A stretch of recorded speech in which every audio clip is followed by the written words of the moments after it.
নমস্কার। বাণী বন্দনার এই শুভ দিনে আপনাদের সকলকে শুভেচ্ছা ও ভালোবাসা জানিয়ে আমি আমার এই ছোট্ট ব্লগটি শুরু করছি। আজ হঠাৎই আমি ঘুরতে ঘুরতে চলে এসেছিলাম বেহালা কলকাতা 41-এর পশুপতি ভট্টাচার্য রোডে, এবং এখানে এসে যা দেখলাম তা দেখে সত্যিই আমি নির্বাক।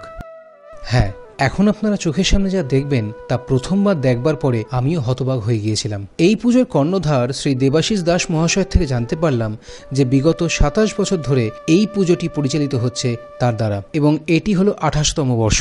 এই অপরূপ সুন্দর ভাস্কর্যের পেছনে যার হাত রয়েছে তিনি আর কেউ নন, পদ্মশ্রী প্রাপ্ত ভাস্কর শ্রী সনাতন রুদ্রপাল। আর তারই হাতে জাদুতে যেন এই মূর্তি প্রাণবন্ত হয়ে উঠেছে। এবং প্রতি বছরের ন্যায় এই বছরও শ্রী সনাতন রুদ্রপালের হাতের ছোঁয়াই লেগেছে এই মূর্তিতে। 1 মাসের ওপর অক্লান্ত পরিশ্রমের দ্বারা শিল্পীর হাতের নিপুণ দক্ষতায় তৈরি হয়েছে দেবী সরস্বতীর এই মূর্তি।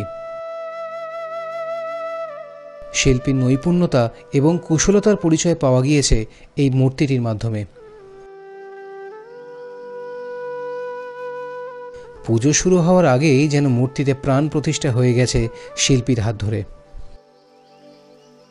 তাই আপনারাও যদি এই সূক্ষ্ম নিপুণ হাতের কাজে সাক্ষী হতে চান তবে এখানে এসে দেখে যেতে পারেন, কারণ চোখের সামনে না দেখলে এত সুন্দর হাতের কাজের বর্ণনা এই ভিডিওর মাধ্যমে আমার পক্ষে দেওয়া সম্ভব নয়।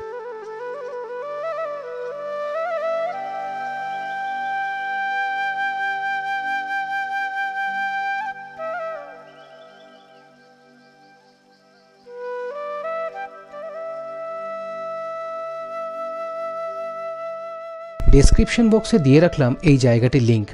17 ফেব্রুয়ারি অর্থাৎ এই শনিবার মধ্যরাত্রির অবধি এই মূর্তিটি এখানেই স্থাপিত থাকবে।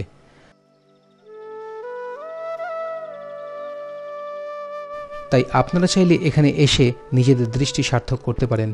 আর হ্যাঁ, অবশেষে বলে রাখি যে আপনারা এখানে আসবার পরে যে কোনোরূপ আশাহত হবেন না এই দাবিটিও আমি আপনাদেরকে করতে পারি। যদি ভিডিওটি ভালো লেগে থাকে তাহলে লাইক এবং কমেন্ট করবেন।